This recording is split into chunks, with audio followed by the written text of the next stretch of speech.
Tercer elemento de la estructura dramática. Hola, soy el profesor Cristian, me presento por si alguien se está colando a esta cápsula del Colegio Artístico Salvador. Pero, aclarando al tiro esto del contexto, en algunos trabajos no lo puse como un elemento de la estructura dramática, pero porque me parece que está implícito en la trama.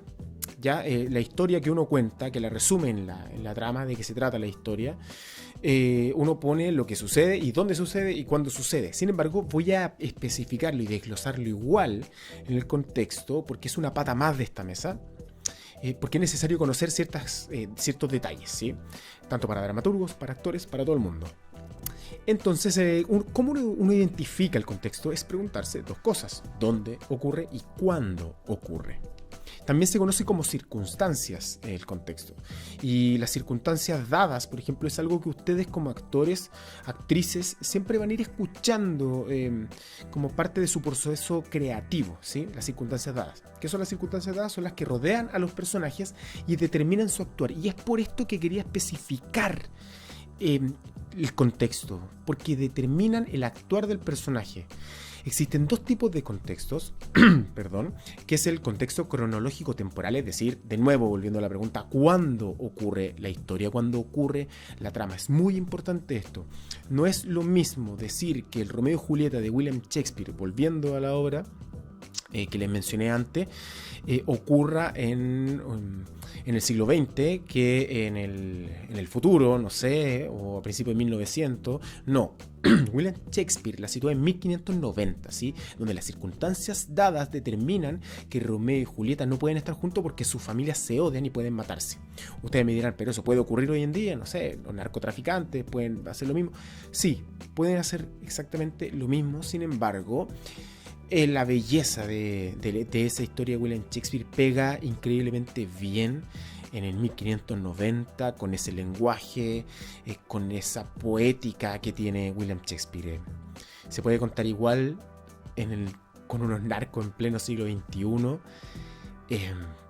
porque, repito, como dije en la cápsula 1, los grandes temas como el amor imposible son siempre contingentes. Pero bueno, me estoy yendo por las ramas que suelo hacerlo, pero volviendo.